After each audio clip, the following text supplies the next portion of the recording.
ఓం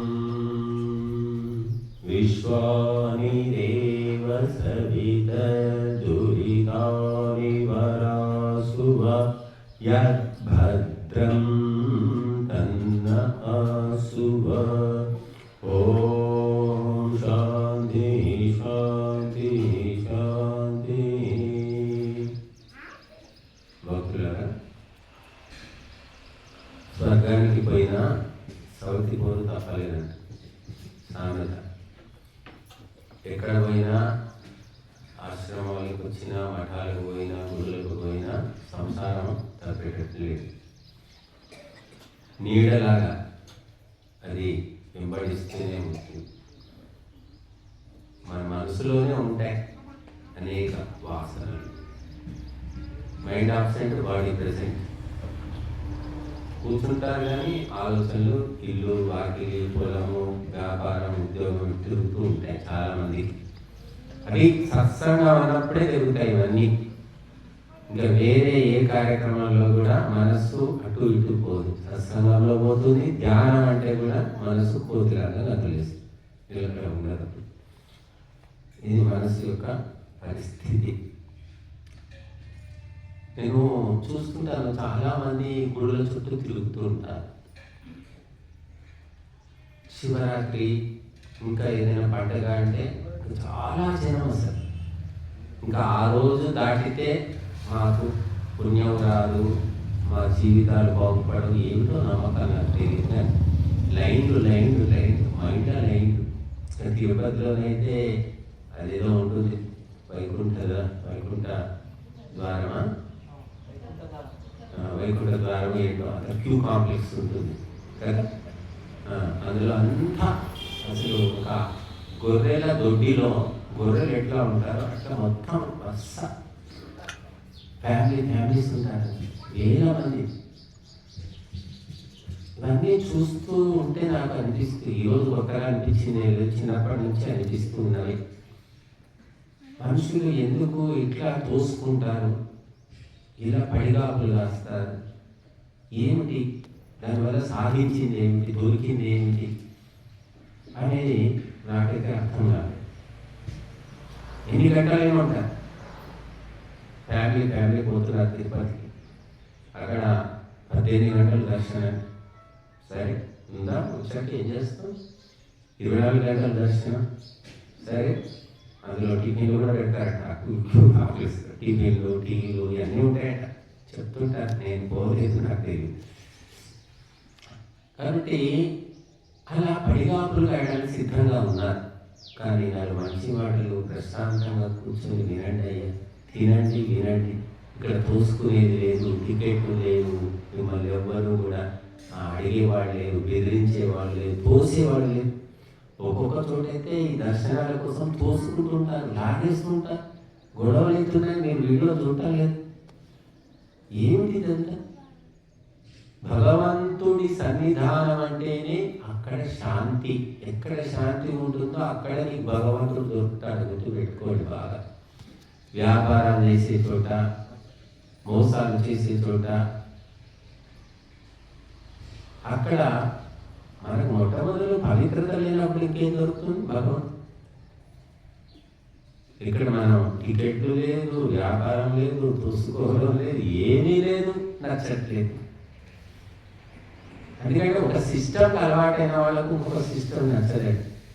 వంకాయ, గుత్తి వంకాయ అయితే తింటా నేను. కూర వండుతారా? కూర తిను. నాకు కూర వద్దు, నాకు ఇష్టం ఉండదు, గుత్తి వంకాయనే తింటా. వంకాయ పచ్చడి తినాలి మొహానికి ఎప్పుడైనా, ఎంత బాగుంటుంది అసలు. వంకాయలు కాల్చి పచ్చడి చేస్తే అసలు ఒకసారి తినాలంటే వదిలిపెట్టి.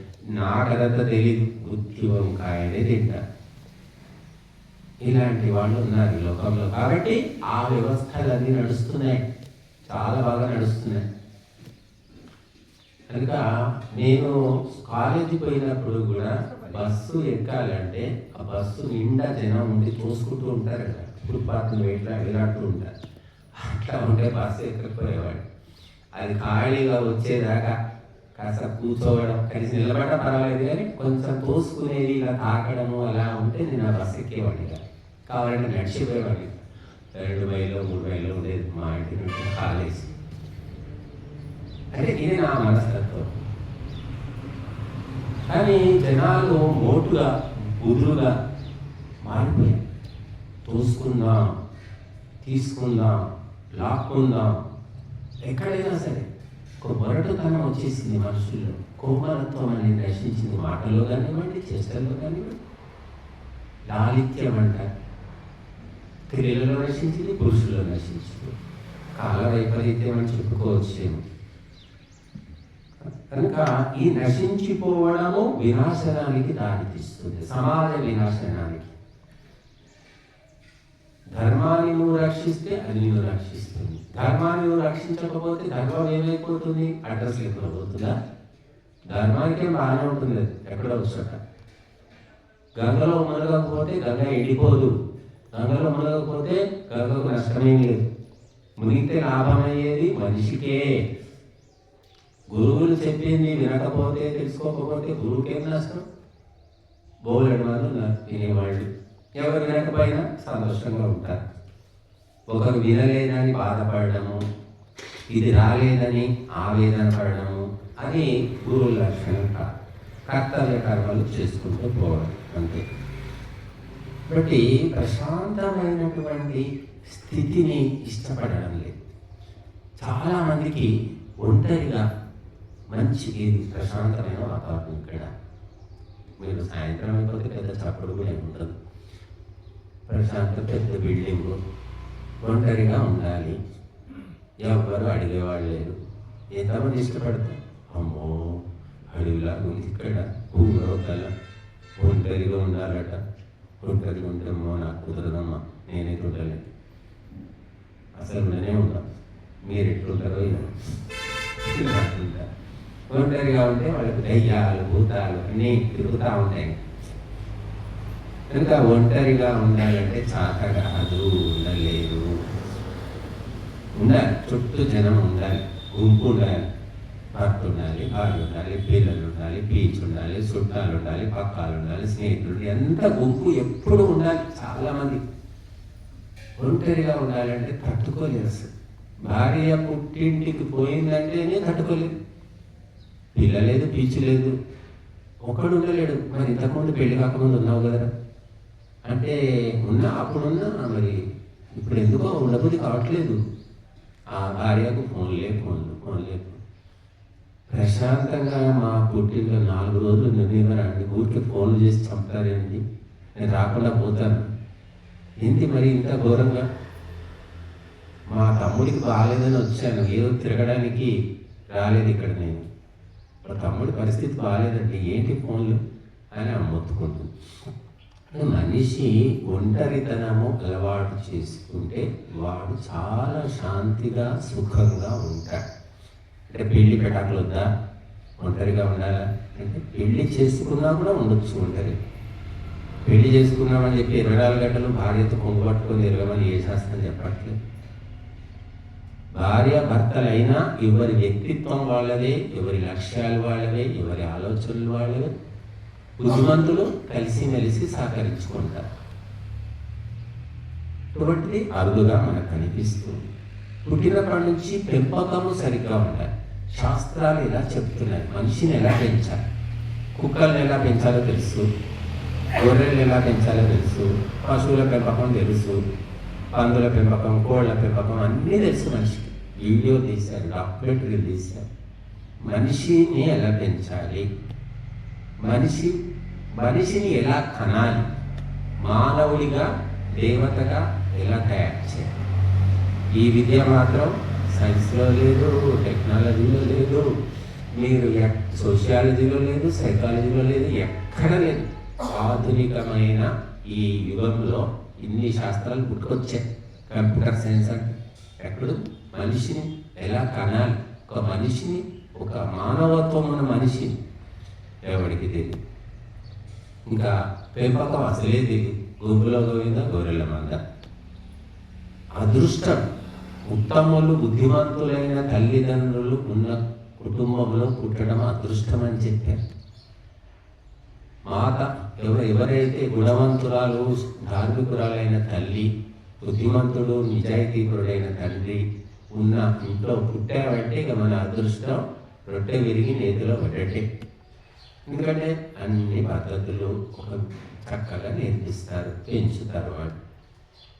కాబట్టి పుట్టాలంటే కూడా పుణ్యం చేసుకోవాలి. ఎక్కడ పుట్టాలి అనేది మనం డిసైడ్ చేయలేము. నువ్వు కర్మలు చేసుకుంటూ పోవాల్సిందే తప్ప చివరికి నిర్ణయించేదేవాడు భగవంతుడు. పలానా ఊళ్ళో, పలానా ఇంట్లో, పలానా కుటుంబంలో పుట్టు అని చెప్తే నోరు మూసుకొని ఆత్మ పోయి పుట్టవలసిందే. అందుకని ఎవరైతే ధర్మకార్యాలు మంచి పనులు చేసుకుంటారో వాళ్ళు సహజంగా మంచి వాళ్ళలో మంచి కుటుంబాల్లోనే పుడతారు. ఎక్కడైనా కొన్ని దోషాలు ఉంటే మరి కొన్ని రకాలైన ఇబ్బందులు పడతారు. పిల్లలకు చిన్నప్పటి నుంచి కూడా ఒక లోన్లీనెస్ అంటే ఒంటరిగా వాళ్ళు కలిపేసి కంబైన్డ్గా పెంచుద్ది వాళ్ళు. అంటే ఆడపిల్ల మగపిల్లాడు ఇద్దరిని కలిపి పెంచుతూ ఉన్నారు. వాడు 10 ఏళ్ళు 15 ఏళ్ళు 18 ఏళ్ళు వచ్చినా ఒకటే, ఇద్దరు కలిసి ఒకటే మంచం మీద పడుకుంటారు. ఇప్పుడు జరుగుతున్న అంతా ఎందుకంటే చిన్నప్పటి నుంచి అలవాటు. అట్లా పడుకోకూడదని శాస్త్రాలు చెప్తున్నాయి. అలా పెంచకూడదు అసలు. మీరు చూడండి, రాజులు, జమీందారులు, చక్రవర్తులు, సామ్రాట్ ఎలా పుట్టారు వాళ్ళు, శాసించారు. ఒక్క కన్ను చూపుతోటే భయపడ్డారు జనం.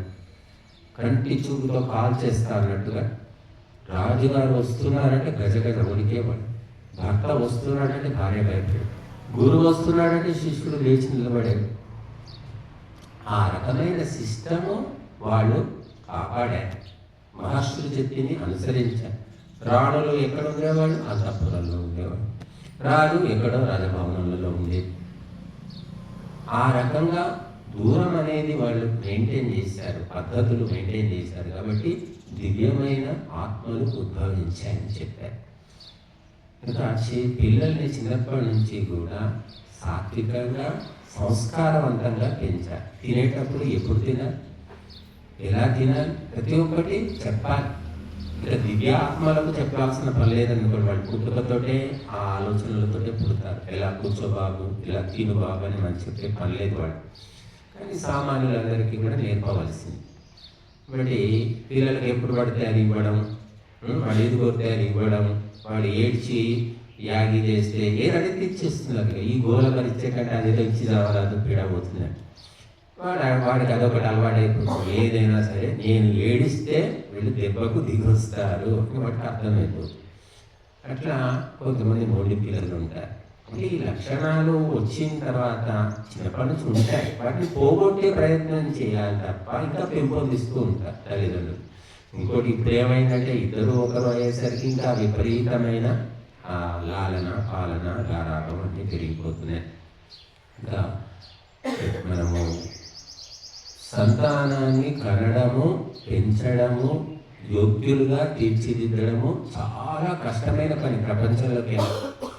ఈ ఉపన్యాసాలు చెప్పడం తేలికేమనిపిస్తుంది నాకైతే. ఈ పిల్లల్ని కనడం కానీ పెంచడం కానీ చాలా సహనం కావాలి, సంస్కృతి కావాలి, సభ్యత కావాలి, ఆలోచన కావాలి. అప్పుడు వాళ్ళు ఎక్కడున్నా కూడా ఒక పద్ధతిగా ఉంటారు. ఈనాడు పద్ధతి తప్పినటువంటి కక్కుర్తి సంతానం మనకు అనిపిస్తుంది. కక్కుర్తి, లేకి బుద్ధులు అంటాం. ఇస్తే కూడా కొందరు చూసాను, చిన్న వయసు 3 ఏళ్ళు 5 ఏళ్ళు ఉంటాయి. బాబు తీసుకున్నాను, వద్దు వద్దు అన్నాడు. ఎందుకు? మా అమ్మ చెప్పింది తీసుకో. వాళ్ళ అమ్మని చూస్తుంటాడు. వాళ్ళ అమ్మ తీసుకో అంటేనే తీసుకుంటాడు. బా ఎంత కంట్రోల్లో పెట్టినావు అమ్మ కొడుకును 5 ఏళ్ళకి అని వెక్కిరిస్తారు కొంతమంది. కంట్రోల్ కాదు అది. ఎక్కడ పడితే అక్కడ, ఎవరు పడితే ఏది ఇస్తే తినడము అనేది సరైనది కాదు. తీసుకో, దాచుకో, సమయానికి తిను, ఈ సమయానికి తినాలి, ఇలాగ మనము నేర్పించాలి. ఇలాగా నిద్ర కానీ, భోజనము కానీ, మాట కానీ, ఇంటికి చుట్టాలు కానివ్వండి, గురువులు కానీ ఎవరైనా వస్తే ఎలాగ వ్యవహరించాలో చాలామందికి తెలుగు వాళ్ళకి అసలే తెలియదు. ఈ తెలంగాణలోకి అసలే తెలియదు. గురువులు వచ్చారంటే ఒకరు పోయి కూర్చుంటారు, దాక్కుంటారు పిల్లలు. ఇది ఇంగ్లీష్ చదువుల మహత్యం. వాళ్ళు వచ్చారు, కూర్చోండి, మర్యాద చేద్దాం, ఏమీ ఉండదు. వాళ్ళు నార్త్, ఉత్తర భారతం వాళ్ళు మాత్రం ఈ విషయంలో మెచ్చుకోవాలి. వాళ్ళు కాషాయం బట్టలు కనిపిస్తే వాళ్ళు సాష్టాంగ నమస్కారం. వాడు గుట్కాలు తినని, మరి సిగరెట్ తాగని, గంజాయి తాగని, ఇవన్నీ కానీ వాళ్ళను చాలా చక్కగా సేవ చేస్తారు. భోజనం వసతి అన్నీ ఇస్తారు. వాళ్ళు ఒక పిచ్చి వాళ్ళు. మన దగ్గర కాషాయం కనిపిస్తే చాలు వాడిని ఏదో ఒక దోషిని, నేరస్తుడిని చూసినట్టు చూస్తుంటాం. కాషాయం వేసుకున్నా పర్లేదు. ఒక 50 లక్షల కారు, ₹1,00,00,000 కారులో వస్తే అప్పుడు ఆయన మంచి స్వామీజీ, ఒక స్టాండర్డ్ స్వామీజీ. ఇక చెప్పులు వేసుకొని నడుచుకుంటూ వీధిలో తిరిగితే వీడు గతి లేనోడు, తెలివి లేదు. ఇలాంటి ఆలోచనలు మనకు సహజంగానే ఉన్నాయి తెలుగు వాళ్ళు. కాబట్టి పిల్లలను మానసికంగా చక్కగా పెంచాలి. మనస్సు ఆరోగ్యవంతమైన మనస్సు ఏర్పడాలి. అసూయ, ద్వేషము, పగలు, ప్రతీకారాలు, ఈ మొండితనము, ఇటువంటి స్వభావాన్ని తొలగించే విధంగా తల్లిదండ్రులు ప్రయత్నం చేయాలి. అంటే వాళ్లకు విద్య, వినయము, వివేకము ఇవన్నీ ఉండాలి. కాబట్టి రాముడు పుట్టాడు, మళ్ళీ ఎందుకు రాముడు పుట్టలేదు? కృష్ణుడు పుట్టాడంటే మళ్ళీ ఎందుకు కృష్ణుడు పుట్టలేదు? అంటే ఆ తల్లిదండ్రులు, ఆ సంస్కారము అదంతా వేరు. కాబట్టి ఆ పుట్టుక అందుకొస్తూనే మహాపురుషులు అట్లా గాలికి పుట్టరు. ఎప్పుడు పడితే అప్పుడు పుట్టరు. ఇప్పుడు ఎక్కడ పుడుతున్నారు మహాపురుషులు? ఒక గర్భవతి ఎటువంటి ఆహారం తీసుకోవాలి, ఒక బాలింత ఎలా ఉండాలి, ఒక నెలసరి వచ్చిన మహిళ ఎలా ఉండాలి, అవన్నీ వాళ్ళు పాటించారు. కాబట్టి మహాపురుషులు పుట్టారు. ఎవరు పాటించేవాళ్ళు? నియమాలు చెబితేనే విసుగు, మంచి మాటలు చెబితేనే చాలా విసుగు వచ్చేస్తుంది, నిద్ర కూడా వచ్చేస్తుంది చాలా మంది. అదే ఇంకా భయంకరమైన రాజకీయ ఉపన్యాసాలు ఉంటాయి. రాత్రి 12 అయినా సరే వాడెవడో వస్తున్నాడు, నాయకుడు వస్తున్నాడు అంటే 12 గంటల దాకా మేల్కొని కూర్చుంటారు. సొల్లు కబుర్లన్నీ వింటారు. అందరికి తెలిసిందే. కానీ గురువులు చెప్పేది ఒళ్ళు దగ్గర పెట్టుకొని జాగ్రత్తగా విందాము, దాని ద్వారా మా జీవితాలను చక్కదిద్దుకుందాము అనుకునేవాళ్ళు తక్కువ. కాబట్టి ప్రపంచం లోపల లక్షల కోట్ల మంది మనుషులు ఉన్నారు. కానీ ఈ భూమాత ఒడిలోంచి బయటికి వచ్చి ముక్తి భావానికి పోయేవాళ్ళు తక్కువ. ఎవరో కోటికో కోట్లలో ఒకరనుకోవచ్చు. ఒక భార్య భర్త చాలా ఉత్తములు, ధనవంతులు, సంస్కారవంతులు, గుణవంతులు, అన్ని లక్షణాలు ఉన్నాయి. ఒక పాప పుట్టింది వాళ్లకు లేక. ఆ పాపను అల్లారు ముద్దుగా పెంచి పెద్ద చేశారు, చదివించారు, అన్ని విద్యలు నేర్పించారు, అన్ని కళలు నేర్పించారు. 17 ఏళ్ళు 18 ఏళ్ళు వచ్చింది అమ్మాయి. తల్లిదండ్రులు ఏమో ఆలోచిస్తారు, అమ్మాయి పెళ్లి చేయాలి, అత్తగారింటికి పంపాలి అని ఆలోచిస్తారు. ఆ అమ్మాయి ఏం ఆలోచిస్తుంది? ఒక అమ్మాయి ఏం ఆలోచిస్తుంది? మా నాన్న చాలా మంచివాడు, మా అమ్మ మంచిది, ఇల్లు బాగుంది, నేను అత్తగారికి పోను, ఇక్కడే ఉంటాను అని ఏ కూతురు కూడా ఆలోచించదు. ఎంత మంచి వాళ్ళైనా సరే అత్తగారింటికి వెళ్ళాలి, మంచి భర్త రావాలని కోరుకుంటుంది. తల్లిదండ్రులు కూడా ఎంత ఐశ్వర్యం ఉన్నా మంచి అల్లుడు దొరకాలి, పంపాలని ఆలోచిస్తారు. అంటే పుట్టింటి లోపల అష్టైశ్వర్యాలు ఉన్నప్పటికీ కూడా ఆ భర్త దగ్గరికి ఆ కూతుర్ని పంపడమే తల్లిదండ్రుల కర్తవ్యమని వాళ్ళు అనుకుంటారు, కూతురు కూడా అనుకుంటారు. ఎందుకు చెప్తున్నారు ఇదన్నీ అంటే, ఈ భూలోకము మనకు పుట్టిల్లు, అన్ని సుఖాలు ఉన్నాయి ఇక్కడ. అందరు మిత్రులు ఉన్నారు, బంధువులు ఉన్నారు, ఆస్తులు ఉన్నాయి, వైభవాలు ఉన్నాయి, అన్నీ ఉన్నాయి ఇక్కడ. మనకు తెలిసిన భాష మాట్లాడే వాళ్ళు ఉన్నారు, ఏం తక్కువ ఉంది ఇక్కడ. కానీ అన్నీ ఉన్నాయి, అన్ని సుఖాలు ఉన్నాయని పుట్టింటి మీద వ్యామోహంతో అమ్మాయి పుట్టింట్లో ఉండిపోతే ఎలాగైతే ఆమె జీవితం భ్రష్టుపడుతుందో, అలాగా ఈ భూలోకంలోని సుఖాల వ్యామోహంలో పడిపోయి పరమాత్మ అనే అత్తగారింటికి ఎవరైతే పోవద్దనుకుంటారో వాళ్ళ జీవితము నవ్వుబాట్ల పాలవుతుంది, నవ్వుల పాలవుతుంది. కాబట్టి సుఖాలు, సంతోషాలు ఇంతకు మించి ఉంటుంది అనేది ఊహించలేడు మనిషి. ఇదే ఫైనల్, ఇంతకంటే ఏముంటుంది అని ఎక్కడ చూసాము అంటారు. నేను చూశానయ్యా, నాకు తెలుసు. ఎక్కడ చూపించండి అంట. ఎక్కడ చూపించాలి అంటే సుఖము శాంతి చూపించేయాలి. పొద్దున వాడు ఫోన్ చేశారు. పొద్దునే వికారాబాద్ అబ్బాయి 30 ఏళ్ళు ఉంటాయి. స్వామీజీ మీ వీడియో చూశాను, మీరు చెప్పింది విన్నాను, నేను మీ నెంబర్ దొరికింది, మీకు ఫోన్ చేశాను. చెప్పు బాబు ఏంటి? నేను చాలామంది గురువుల్ని చూశాను, చాలామంది దగ్గరికి వెళ్ళాను, అది ఇది అని చెప్తున్నాను. సరే బాబు, అయితే మా దగ్గర కూడా కార్యక్రమం అవుతుంది, రండి మీరు అని చెప్తే మీరు ఏమేమి చదువుకున్నారు, మీ గురువులు ఎవరు, మీకు ఆత్మజ్ఞానం ఉందా, ఏమేమో అడుగుతున్నాడు ఆయన. అయినా మన ఫోన్లోనే ఇంటర్వ్యూ చేస్తావా, నువ్వు ఫోన్లోనే మొత్తం తెలుసుకోవాలనుకుంటున్నావా, నువ్వు ఎక్కడెక్కడో వెళ్ళానని చెప్తున్నావు, ఇక్కడికి కూడా రా, వచ్చి చూడు, మాట్లాడు, తెలుసుకో. నువ్వు ఫోన్లో ఇంటర్వ్యూ ఏంటి అంటే కనీసం తెలుసుకోవట్లేదు మనుషులు, అన్నీ ఫోన్లోనే జరిగిపోవాలి. ఎందుకు పోవాలి? టైం వేస్ట్, డబ్బులు వేస్ట్, ప్రతిదీ ఫోన్లో. ఒక జ్ఞానం, ఆత్మజ్ఞానం పొందాలంటే మామూలు విషయం కాదు. మాట చిన్నగా ఉంది, చెప్పుకోవచ్చు. ఆత్మజ్ఞానం ఆత్మజ్ఞానం అంటే నేనెవరు, ఎందుకు పుట్టాను, ఏం చేస్తున్నాను, ఎక్కడికి వెళతాము, ఇదంతా ఏమిటి, ఈ నాటకం ఏమిటి, ఈ మాయాజాలం ఏమిటి, ఇది స్పష్టంగా తెలుసుకోవడమే ఆత్మజ్ఞానం. కనుక ఈ ఆత్మజ్ఞానము పొందాలి అంటే విశేషమైనటువంటి జిజ్ఞాస అవసరం. ఒక ఆకలి వేసిన వాడికి ఎట్లా తిందాం అని ఉంటుంది. ఏం తిందామంటే ఏదో ఒకటి కడుపులో పడింది చాలు. అట్లాంటి ఒక జిజ్ఞాస అవసరం అని చెప్పారు. కనుక ఇది భారతదేశము భోగభూమి కాదు, ఇది త్యాగభూమి, యోగభూమి. ఇది పరంపర చూడండి, మీరు యూరోప్ కంట్రీస్ చరిత్ర చదవండి, మీరు భారతదేశం చరిత్ర చదవండి. మహర్షులు, గురువులు, స్వాములు, ఋషులు, మునులు, యోగులు పరంపర. మనం చిన్నప్పటి నుంచి ఏం నేర్పిస్తాం? మన పరంపర ఏంటి అసలు? పుట్టగానే ఆ పిల్లవాడు ఆ స్నానం చేయించేసి ఆ జాతకర్మ సంస్కారం చేస్తాం. ఆ పుట్టగానే ఆ ఇంట్లో అగ్నిహోత్రం చేస్తాం మనం. ఇది పరంపర.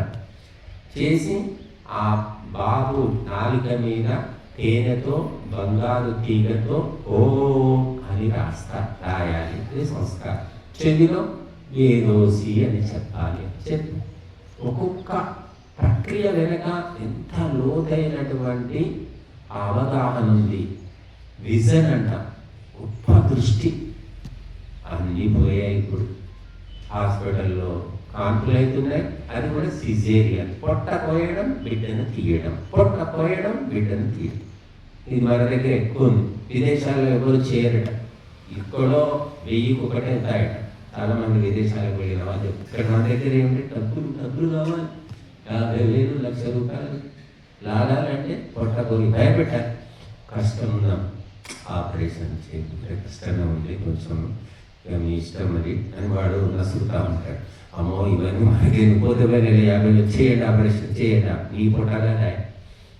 అట్లా డాక్టర్లు, ఇంజనీర్లు, ఇన్స్పెక్టర్లు అందరూ దొంగల ముఠాలాగా తయారైపోయి దొరికినంత దోచుకుంటున్నారు ఈ దేశం లోపల. ఏ నాయకుడేమో వాడే పెద్ద దొంగ. కాబట్టి సంస్కారాలు, ఒక దివ్య ఆత్మ అనేది పుట్టిందంటే మొత్తము సమాజాన్ని ఉతికి ఆరేసి శుద్ధి చేస్తారు వాడు. ఒక్క దయానంద సరస్వతి పుట్టాడు, మనకు 1000 ఏళ్లకు సరిపడా జ్ఞానాన్ని ఇచ్చిపోయాడు. లక్షల కోట్ల మంది జీవితాలు బాగు చేసే జ్ఞానం ఇచ్చాడు. ఏమీ లేదు, ఆయన రాసిన పుస్తకాలు చదువుకుంటే అవి కూడా మాకు తాతగారండి నిద్ర వస్తుంది. సరే పర్వాలేదు, ఆయన జీవిత చరిత్ర చదవండి, మీ జీవితాలు బాగుపడతాయి. విసుగు రాదు, నీరసం రాదు, పిరికితనం అనేది దూరం అయిపోతుంది. మహర్షి దయానందుని జీవితం జరిగితే అసలు మనకు నిద్ర పట్టదు. అంత గొప్ప వ్యక్తులు, ఒక దయానందుడే కదా, ఎంతోమంది. శివాజీ ఎక్కడి నుంచి ఆయన జీవితం చిన్నపాటి ఒక చిన్న సెలయేరులాగా మొదలై సముద్రమై కూర్చుంది. ఒక్కరు కాదు, ఇద్దరు కాదు, 100,000 మంది పుట్టారు ఈ దేశంలో. కానీ ఎవరికి అంటింది అంటే వాళ్ళతోటే ఆగిపోతుంది. అది మళ్ళీ కొనసాగించే వ్యక్తులు మనకు కనిపించడం లేదు. బట్టి పుట్టింట్లో ఎన్ని సౌకర్యాలున్నా ఆడపిల్ల అత్తగారింటికే చేరాలని కోరినట్టుగా మనము భగవంతుని సన్నిధానాన్ని చేరే ప్రయత్నం చేస్తూ ఉండాలి. ఈ జన్మతో అయిపోతుందని కాదు, ఎన్నో జన్మలు గడుస్తుండవచ్చు, కానీ ఈ జన్మ వాసన వచ్చే జన్మ కూడా వస్తుంది. ఇప్పుడు మొదలుపెట్టి ఇప్పుడు చాలామంది నేను చెప్తూ ఉంటాను, టీ మానేయండి, కాఫీ మానేయండి, ఎందుకు వాడేది, దీంతో వచ్చేదేమో లేదు స్వామీజీ, నాకు ఇప్పుడు 68 ఏళ్ళు, ఇప్పుడు మానేసి చేసేదేముంది, అలవాటు అయిపోయింది అని చెప్పి ఇప్పుడు నేను చెప్తాను, మరి మానేస్తే లాభం కొత్తగా వచ్చేది ఏముంది స్వామీజీ అంటే, నువ్వు మానేస్తే మనసులోంచి తీసి పారేస్తే వచ్చే జన్మకు అది నీకు కంటిన్యూ కాదు. ఇలాగే తాగుకుంటూ పోయామనుకోండి, నెక్స్ట్ జన్మలో కూడా తాగాలి అనే వాసన సహజంగా వచ్చేస్తుంది. నువ్వు ఏది ఈ జన్మలో ఆపకుండా అలాగే వాటిని పట్టుకొని చచ్చిపోతావో మళ్ళీ జన్మలో అవి కొనసాగుతాయని శాస్త్రాలు చెబుతున్నాయి. మా ఇంట్లో ఇప్పుడు తల్లిదండ్రులు పద్ధతిగా పెంచిన తర్వాత కూడా వాడు పెద్ద అయిన తర్వాత ఆ పనులు చేస్తాడు. చాలామంది కుటుంబాల మీద చూస్తారు, టీ కాఫీ తాగొద్దు, తల్లిదండ్రి తాగదు, అలవాటు చేయదు. కానీ వాడు పెరిగి పెద్ద అయిన తర్వాత ఒక వయసు వచ్చాక ఫ్రెండ్స్తో కలిపి టీలు కాఫీలు తాగడం, మాంసాహారం తినని కుటుంబాల్లో కూడా పెద్ద అయ్యాక మాంసాహారం తినడం, ఇవన్నీ చూస్తాం. ఎందుకు ఇలా జరుగుతుంది అంటే గత జన్మ వాసనలు ఏ సమయంలో మేలుకుంటాయో ఎవరికి తెలియదు. కాబట్టి మనము ఈ జన్మలోనే ఆపేసుకొని ఫుల్ స్టాప్ పెట్టుకుంటే అది వచ్చే జన్మ దాకా ఆ చెత్త రాదు. ఇక్కడే దులిపేసుకో. నువ్వు లోపలికి పోవాలంటే చెప్పులు వదిలేసి కాళ్ళు కడుక్కొని పోతే బురద లోపలికి రాదు. అది తెలుసుకోకుండా ఈ వయసులో మారేదేముంది, ఈ వయసులో చేసేదేముంది అని అనుకుంటూ ఉంటారు చాలామంది. కనుక మనము మనసులో నుండి పూర్తిగా తీసేసినప్పుడు అది వచ్చే జన్మ దాకా రాదు. కనుక ఈ జన్మల పరంపర అనేది మన ఇష్టాలతో సంబంధం లేకుండా జరుగుతూనే ఉంటాయి. పూర్వజన్మ, పునర్జన్మ. ఇంతకుముందు ఒక జన్మ ఉంది, వచ్చేది తర్వాత ఒక జన్మ, మళ్ళీ జన్మ ఇలాగ కొనసాగుతూ ఉంటుంది. అది కేవలము మన భారతదేశంలోనే చెప్తాం. మన ధర్మంలో, ఇస్లాంలో పూర్వజన్మ లేదు, పునర్జన్మ లేదు. అదే మొదటి జన్మ, అదే చివరి జన్మ. క్రైస్తవులు కూడా అంతే, అదే మొదటి జన్మ, అదే చివరి జన్మ. యూదు మతం అనంతోటి అది కూడా అంతే. కేవలము మనము బౌద్ధులు కానీ, జైనులు కానీ, హిందువులు కానీ, సిక్కులు కానీ వీళ్ళు నమ్మేది ఒకటే వైదిక పరంపర. కాబట్టి చిన్నప్పటి నుంచి కూడా ఒక్కొక్కరిలో ఒక్కొక్క రకమైన వాసనలు చూస్తాం. మన ఇంట్లో పిల్లలు ఒకటే వాతావరణంలో ఒకే తల్లికి పుట్టిన పిల్లలు ఒక రకమైన అలవాటు ఉంటారు, ఒక్కొక్క అలవాటు. ఎందుకు అనేది ఎవరు చెప్పలేకపోతున్నారు.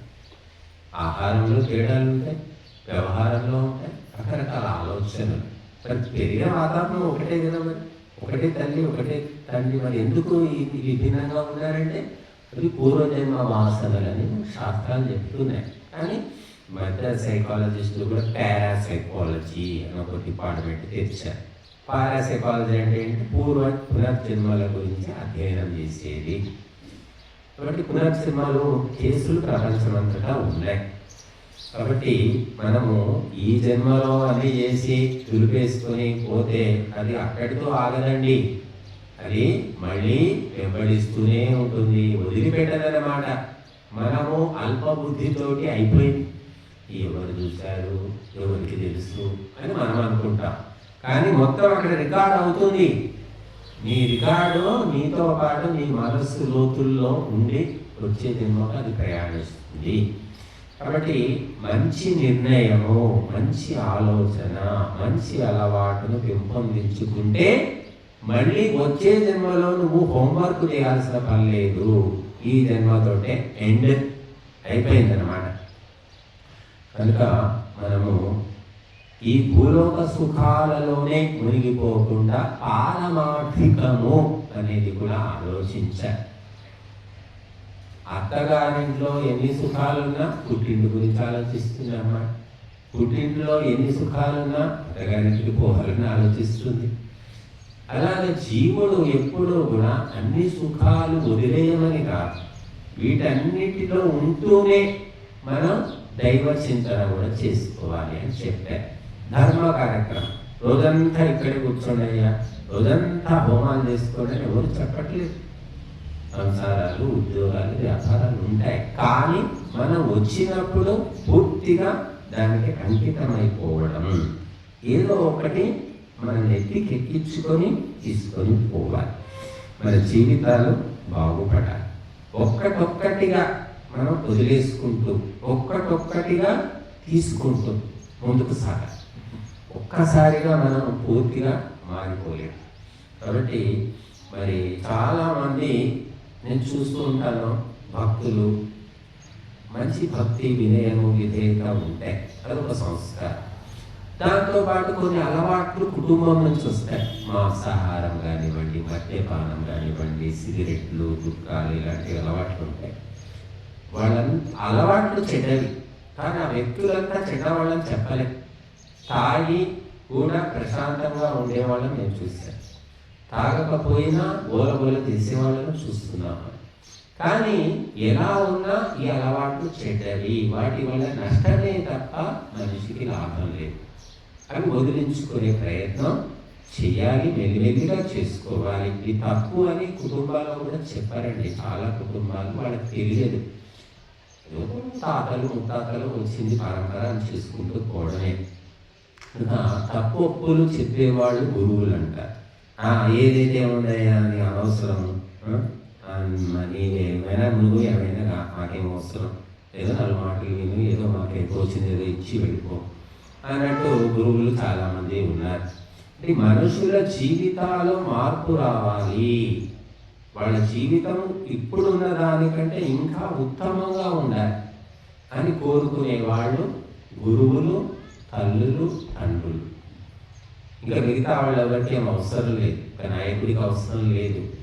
ఇంకా రకరకాల ఫ్రెండ్ ఉంటాడు, ఫ్రెండ్ కూడా మంచివాళ్ళు దొరకడం కష్టమే అనుకోండి. ఈ కాలంలో మంచి మిత్రులు అంటే మనం కాగడా పెట్టి పెట్టాలి. ఈరోజు ఏదో పేపర్లో చూసా, ఆంధ్రప్రదేశ్లో అనుకుంటాను, ఒక అబ్బాయి లైంగికంగా వేధించారు. హాస్టల్, ఇంకా రాబోయే పరిణామాలు వినండి ఇవన్నీ.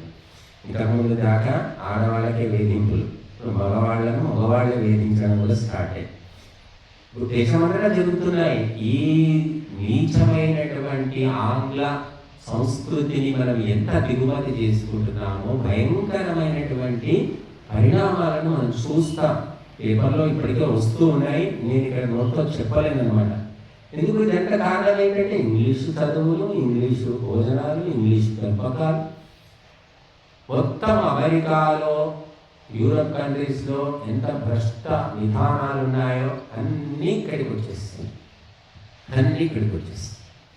ఎందుకంటే మనం గుడ్డిగా ఫాలో అవుతున్నాం. మంచిని ఎక్కడున్నా తీసుకోవచ్చు, విదేశీయులైనంత మాత్రాన తీసుకోకూడదని చెప్పట్లేదు. ఆనో భద్రాహ కథవో ఎంతో విశ్వత, అన్ని వైపుల నుంచి, ప్రపంచం నలుమూలల నుంచి మంచి ఆలోచనలు స్వీకరించు అని వేదని చెప్తాను. ఏం స్వీకరించచ్చు? పొద్దులేసి గంజి తాగేది, అంబలి తాగేది, అది పోయింది. టీలు, కాఫీ, ఇది మనం నేర్చుకున్నది. మంచి వదిలిపెట్టాం, చెడు పట్టుకున్నాం. బీడీలు, చుట్టలు తాగేది, అది పోయింది. సిగరెట్ రావచ్చు, మంచి అలవాటు అది. మరి బీడీలు, చుట్టాలు అంటే చెడ్డ అలవాటు, సిగరెట్ మంచి అలవాటు. ఇక కళ్ళు, ఈత కళ్ళు, తాటి కళ్ళు, అది పాడలవాడు. ఫారెన్ విస్కీ మంచి అలవాటు. అంతా మంచి వైపు పెడుతున్నాం మనం అంతా కుటుంబం. కాబట్టి క్రమక్రమంగా మనుషులు ఈ విధంగా వెళ్ళిపోతూ కుటుంబ వ్యవస్థ అనేది ఉన్నది. ఇంకా కుటుంబ వ్యవస్థ ఒకప్పుడు భారతదేశంలో ఉండేది, ప్రపంచంలో ఎక్కడ పోయిందంట. కానీ మన దేశంలో కూడా పరిస్థితులు అందుకే వచ్చాయి. ఒక్కొక్కరు 2 పెళ్ళిళ్ళు 3 పెళ్ళిళ్ళు చేసుకోవడం, పిల్లల్ని అక్కడ హాస్టల్లో పారేయడం, లేకపోతే అనాథ శరణాలయంలో పారేయడం, ఇవన్నీ మనం చూస్తున్నాం. కాబట్టి కుటుంబ వ్యవస్థ ఉండాలి అంటే నైతిక విలువలు ఉండాలి, మోరల్ వాల్యూస్ ఉన్నాయి. నేర్పుతున్నారు, చెప్తున్నారు. ఎక్కడున్నాయి? ఏం కనిపించదు. బాబు 10th క్లాస్ నువ్వు ఎట్లయినా పాస్ కావాలి, నువ్వు చిట్టీలు కొడతావో పక్కవాడి దాంట్లో చూస్తున్నా తెలియదు, కావాలంటే వీలైతే చేసుకో, కానీ 10th క్లాస్ పాస్ కావాలి అని తల్లిదండ్రులే నేర్పిస్తున్నారు దగ్గర.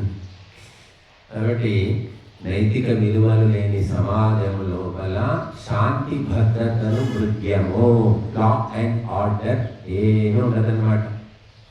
కొట్టడం, దోచుకోవడం అంతే. కానీ ధర్మాన్ని నువ్వు రక్షిస్తే నిన్ను ధర్మం రక్షిస్తుంది. తల్లిదండ్రులు పిల్లలను మానసికంగా ఉత్తమంగా తీర్చిదిద్దాలి. ఇట్లా కలగా పొలగంగా చేయకూడదు.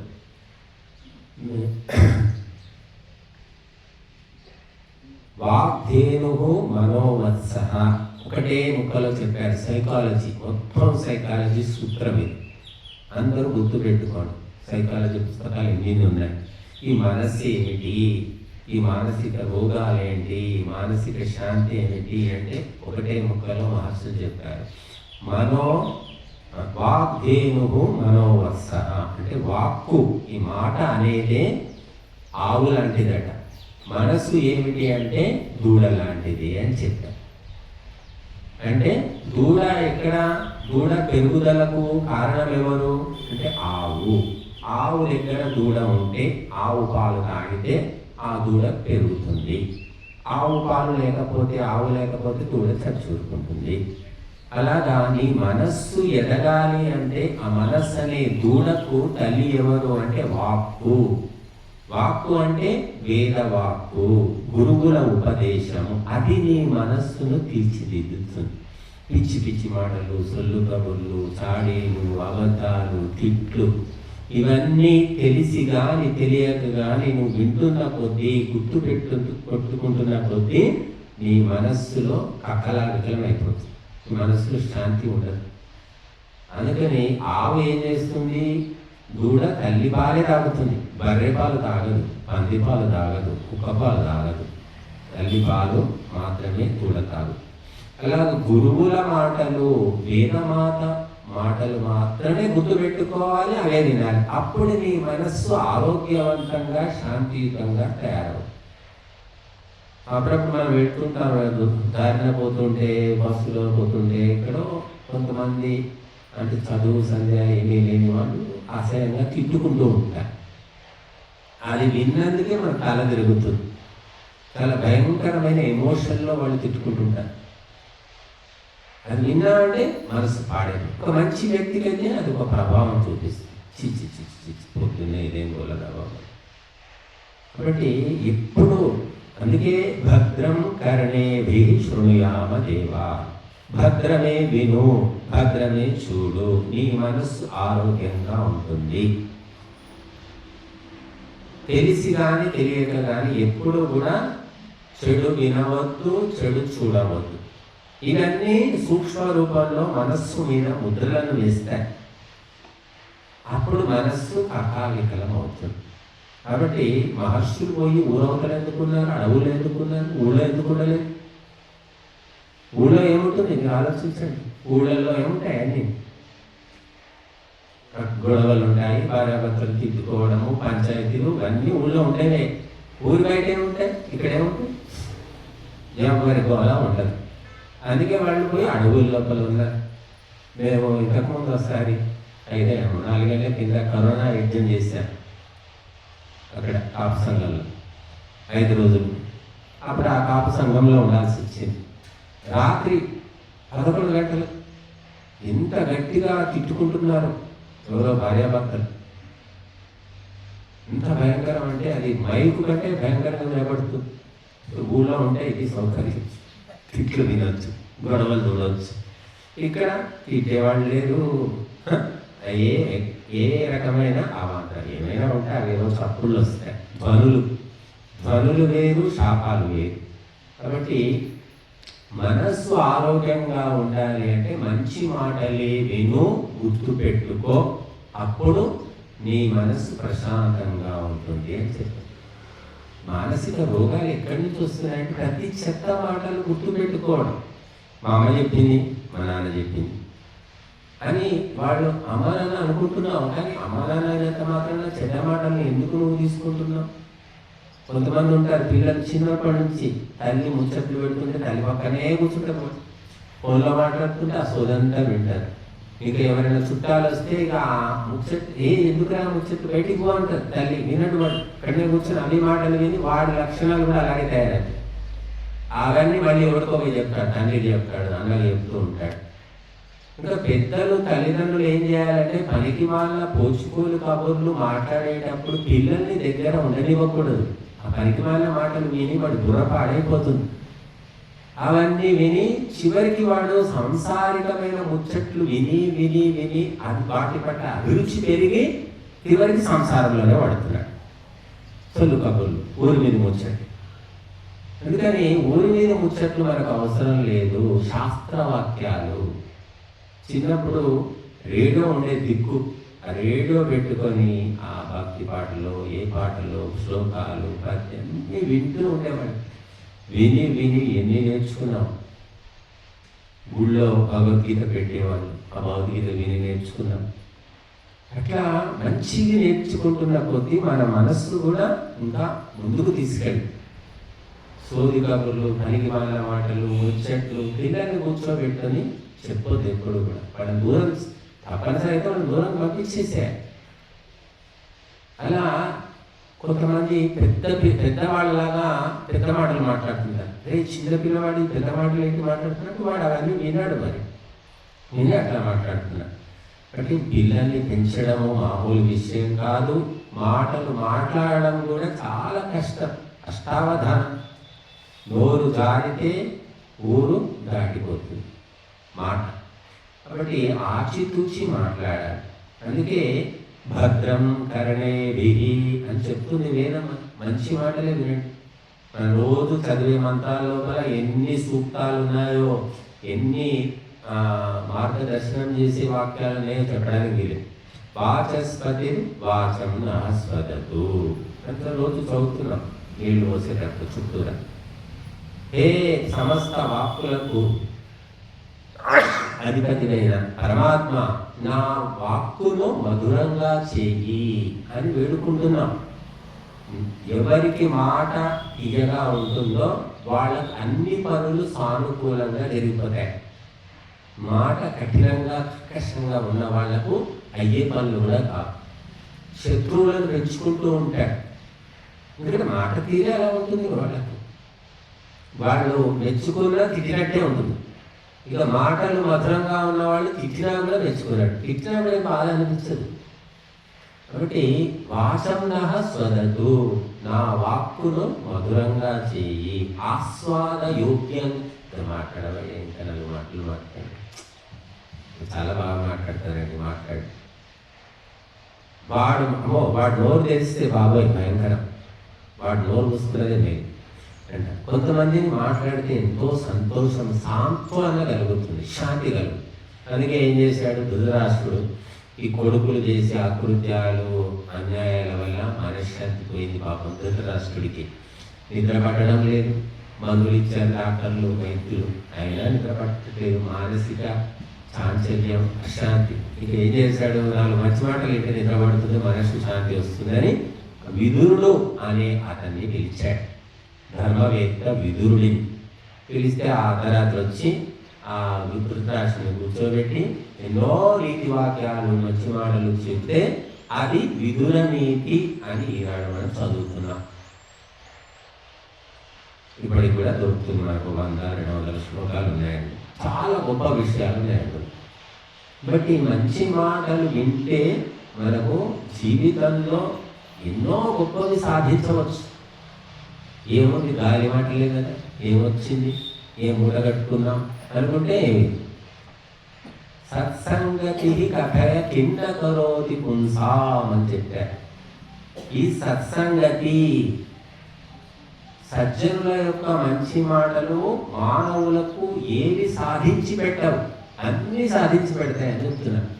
పాపా నివారయతి యోజయతే హితాయ అని అనేక రకాల లాభాలు చెప్పారు. మంచి మాటలు వినడం వల్ల మనస్సు ప్రసన్నమవుతుంది, శాంతమవుతుంది, ఏకాగ్రమవుతుంది. ఇక గయ్యాలి తల్లి కానీ గయ్యాలి భార్య ఉందనుకోండి, ఆ కండలు తిరిగిన మగవాడు కూడా గుండె నీరసమై హార్ట్ ప్రాబ్లం వచ్చి చచ్చుకుంటాడు. కాబట్టి మంచి మాట శాత కాకపోతే నోరు మూసుకుంటే ఏ బాధ లేదు. మౌనైన కలామో నాస్తి అని నోరు మూసుకొని మాటలు మాట్లాడని మా భార్య ఉంటుంది. కొంతమంది భార్య మాట్లాడదు అసలు ఎక్కువ. నేను చూశాను అలాంటి వాళ్ళు. ఎప్పుడు భర్తనే మాట్లాడుతుంటారు, భార్య మాట్లాడు. ఏమమ్మా ఏం మాట్లాడితే నాకు అలవాటు లేదండి, నాకు మామూలుగా నాకు ఇదే స్వభావం అని చెప్తూ అలా నోరు మూసుకున్న భార్యతోటి పెద్ద ఇబ్బందులు లేవు. కానీ పిచ్చి బాబులు మాట్లాడే భార్యల వల్ల భర్తలు మనశ్శాంతిని కోల్పోయి చివరికి రోగగ్రస్తులు కూడా అయిపోతారు. అందుకే వేదం మనకి ఏం చెప్తుంది అంటే వాచం మధుమతి పత్ని ఎలా అంటే మధుమతి వాచం వదతు, తేనెలాగా తీయటి మాటలు భార్య మాట్లాడాలి. ఉద్వేగం కలిగించే మాటలు భార్య మాట్లాడకూడదు అని చెప్తుంది వేదం. మా భ్రాత భ్రాతరం ద్విక్షన్ మా స్వసారముదస్స సంయంచ సవ్రత భూత్వా వాచం వదత భద్రయ.